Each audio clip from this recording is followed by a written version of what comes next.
ऐ सिंधी भलारा खुदा तोखे शल हिदायत नसीब करे।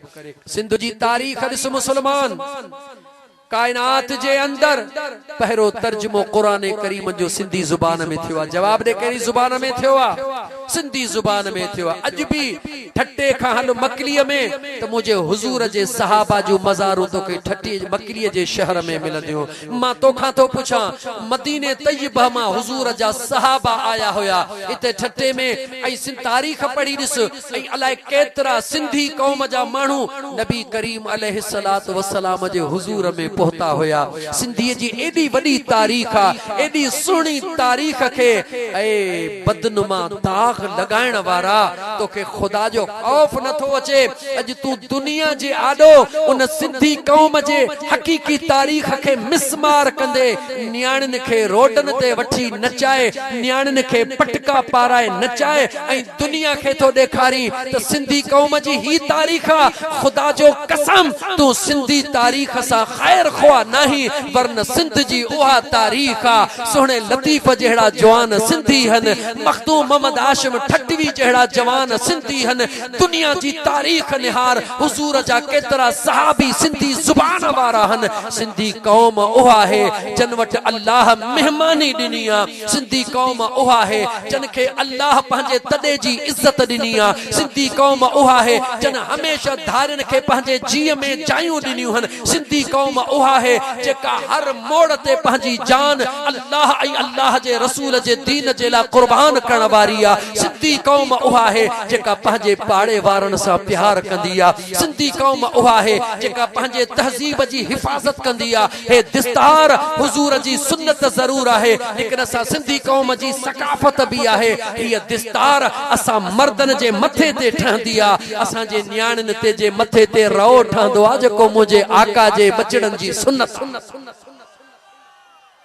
ऐं पंहिंजे न्याणियुनि खे रस्तनि ते, पर पंहिंजे न्याणियुनि खे कीअं चवां?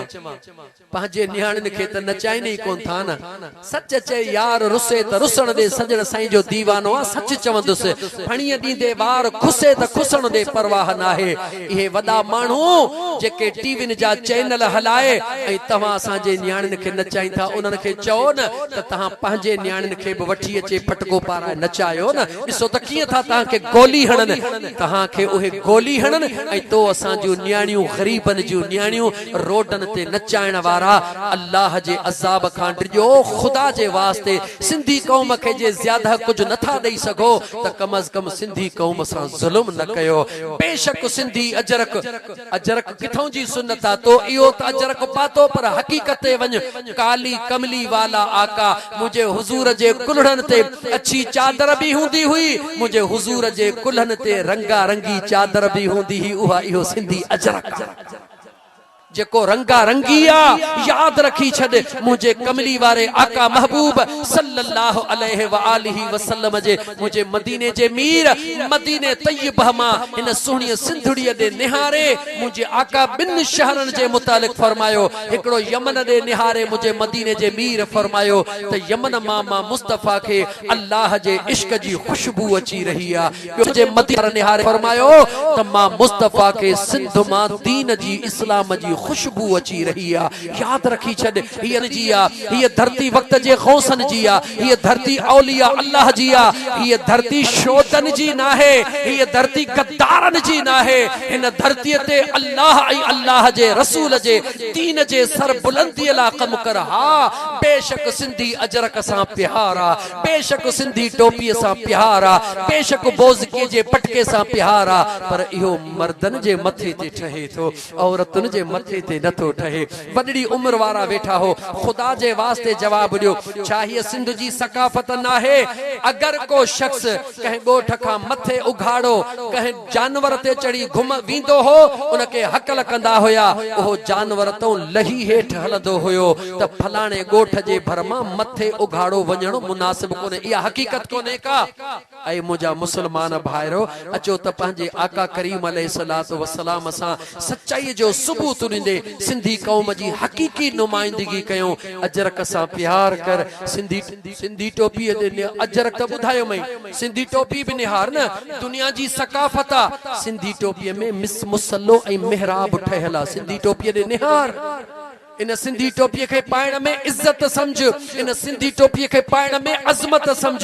छो त जॾहिं सिंधी टोपी तूं पाईंदे त तोखे सजदे ॾियण लाइ पोइते करण जी ज़रूरत कान पवंदी, दिस्तार खे पोइते करणो पवंदो, ॿिए टोपीअ खे पोइते करणो पवंदो। पर ओ सिंधी तोखे अल्लाह उहा इज्जत बख़्शी आहे जो तुंहिंजे तहज़ीब ऐं सकाफ़त में उहा टोपी आहे जंहिंमें मिहराब ऐं मुसल्लो ठहियो पियो। त इहो मिहराब ऐं मुसल्लो सिंधी क़ौम खे चवे थो त तूं दीनदार आहीं, तूं बेदीन नथो ठहीं, तूं दीन जे खिलाफ कम कंदे नथो ठहीं। मुंहिंजा दोस्तो अचो त उन्हनि जे लाइ बि दुआ घुरूं त मुंहिंजा अल्लाह साईं उन्हनि खे बि हादी तूं हिदायत अता फरमाए। ऐं उन्हनि जन जूं नियाणियूं अॼु रोडनि ते नचनि थियूं पियूं, सुभाणे टीवीअ ते तव्हां ॾिसंदो केॾी न ॾुख जहिड़ी ॻाल्हि आहे। मर्द पटका लाहे छॾिया, औरतूं पटक जॾहिं न औरतूं पटका ॿधनि त मुंहिंजा दोस्त क़यामत जी निशानी आहे या न? जवाब इहा क़यामत जी निशानी आहे। मुझे अल्लाह मुझे मदीने जे ताजदार के फरो मुझा महबूब मुस्तफ़ा, मुझा महबूब मुस्तफ़ा जी मुझा करीम रब पंहिंजे घर वारनि खे पर्दे जो हुकुम कर। मुझे मुस्तफ़ा जे बचड़नि खे पर्दे जो हुकुम आहे। छा तुंहिंजा असांजो बचड़ा अञा उन खां वधीक पाक आहिनि छा? मुझा दोस्तो अचो त पंहिंजे बचड़नि जी इज़त कयूं। हा, पंहिंजे नियाणियुनि जी इज़त कयो, पंहिंजे नियाणियुनि खे प्यार ॾियो। मुझे मदीने जे साईं फरमायो त पुटन खां वधीक नियाणियुनि सां प्यार कयो।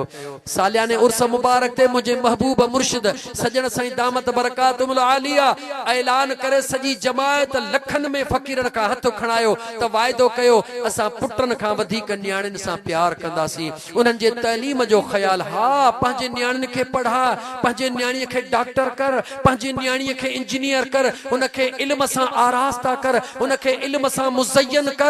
हिकिड़ी नियाणी जॾहिं पढ़ी पवंदी त लाइ केतिरा ख़ानदान सुधरी पवंदा आहिनि। पंहिंजे नियाणीअ जो तइलीम ज़ेवर थिए, पंहिंजे नियाणीअ जो पर्दो ऐं हया ज़ेवर थिए। अचो त पंहिंजे नियाणियुनि खे तव्हां सां पर्दो सेखारियूं।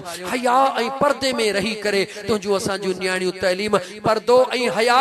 मुंहिंजा दोस्त अज़ीज़ रुॻी हिन बुरके में नाहे, पंहिंजे नियाणीअ खे उहो दिली तौर ते हया ऐं पर्दो सेखार त जॾहिं हूअ जेकॾहिं वागुन जे विच में बि हले हुनजो कंधड़ो हेठि हुजे, हुनखे ख़बर हुजे त अम्मा फातिमा जी सुन्नत ही आहे। इंशाअल्लाह मां कंहिंजो मुखालिफ न आहियां, मां सियासी माण्हू न आहियां, पर अंदर सड़े खां चयमि त मुंहिंजा उम्मीद आहे तव्हां इत्तिफ़ाक़ कंदो मूंसां त अल्लाह ताला असां सिंधियुनि खे पंहिंजी सकाफ़त ज़िंदा रखण जी तौफ़ीक़ अता फरमाए। अचो त पंहिंजूं ओताकूं सजायूं। ओ सिंधियो, सिंध जी सकाफ़त इहा आहे। अचो त पंहिंजूं ओताकूं सजायूं, अचो त पंहिंजूं मेहमान नवाज़ियूं सजायूं। सिंधी घरनि मां कॾहिं बि धौरो कोन खुटो हो। सिंधी घरनि जूं अमड़ियूं असर जो थी ला इलाहा इल्लल्लाह जी लोली बि ॾींदियूं हुयूं, चाणा बि विलोड़ींदियूं हुयूं। काॾे वियो उहो चाणो, काॾे विया उहे मखण, काॾे वयूं उहे ओताकूं। अचो त मोटी करे पंहिंजा माग संभालियूं, पंहिंजूं ओताकड़ूं आबाद कयूं। उहे कॾहिं आबाद थींदियूं जॾहिं अंदर मां बुग़्ज़ कढंदासीं, जॾहिं अंदर मां कीनो कढंदासीं, जॾहिं अंदर मां साड़ कढंदासीं, जॾहिं अंदर मां हसद कढंदासीं। अचो त पहिरीं हिक ॿिए सां प्यार कयूं। जॾहिं पाण में हिक ॿिए सां प्यार कंदासीं तॾहिं त ॿाहिरियनि सां बि प्यार कंदासीं न। भा भा जो दुश्मन, सौट सौट जो दुश्मन। ओताक ते अचे थो त अधे वलीदा त मूंखे ख़बर कान्हे, होॾे वञी ॾिस, कुझु कोन थींदी। ऐं मुसलमान अचो त हिक ॿिए खे मुआफ़ करणु सिखूं। अचो त हिक ॿिए खे मुआफ़ कयूं, हिक ॿिए खे मुआफ़ करणु, मेहमान नवाज़ी करणु मुंहिंजे आका करीम जी सुन्नत आहे। ख़ुदा तव्हांखे मदीने तय्यबह जी हाज़िरी नसीब करे त ख़बर पवे त मेहमान नवाज़ी मदीने में छा थींदी आहे। अल्हम्दुलिल्लाह सभई पाकिस्तान जा सूबा भला आहिनि, लेकिन जेतिरे क़दुरु मुंहिंजो तजुर्बो आहे, बलोचिस्तान में वञ, कंहिंखां पुछ त फलाणे जो घर किथे आहे, भले अॻियां तुंहिंजे हुजे, पर ॾसु कोन ॾींदा। छो कोन ॾसु ॾींदा? चवंदा अलाए को पलांद वठण आयो आहे, अलाए छा। उन्हनि जा क़बाइली छेड़ा आहिनि। पंजाब में वञ, कंहिंखां पुछ वञी यार ॾे ख़बर फलाणो असांजे दोस्त जो घर किथे आहे, चवंदो मूंखे ख़बर कान्हे का। पर हीअ सिंध उहा अथई जंहिंखां पुछंदे फलाणे जो घर किथे आहे, पंहिंजो कमु छॾे वठी दग ते बीहारे चवंदो ओ ही दग सिधो वठी हेॾऊं फिरी अॻियां वकड़ फलाणा ना पत पार, उहो उते घर अथई। छो? हिन सिंधी क़ौम जे अंदर में ख़ौफ़ कोन्हे। उन्हनि खे ख़बर आहे त भुलियल सां रब राज़ी थींदो आहे, मदीने जो मीर भी राज़ी थी पवंदो। ऐं सिंधी पंहिंजी सकाफ़त हक़ीक़ी संभाल। मुंहिंजा दोस्त अज़ीज़ तव्हां ॾिसो त जेके असांजा पंजाब मां दोस्त जन ज़िंदगियूं हिते आबाद कयूं हन, अल्हम्दुलिल्लाह उहे जॾहिं पंहिंजे पंजाब मोटी वेंदा हन त पंजाब जा माण्हू उन्हनि खे पंजाबी न सॾींदा हन, चवंदा आहिनि तव्हां सिंधी हो, छो जो उन्हनि जी तहज़ीब उथण वेहण सॼो सिंध वारो हूंदो आहे। इन सिंध ते धरतीअ ते रहण वारो अचो त गॾिजी करे पंहिंजे महबूब मुस्तफ़ा जे आशिकनि जे हिन धरतीअ खे अमन ऐं प्यार जो पैगाम बनायूं। सच्चा सिंधी तॾहिं चइबासीं जॾहिं असां पंहिंजो ओताकू आबाद कयूं। छा सां आबाद कयूं?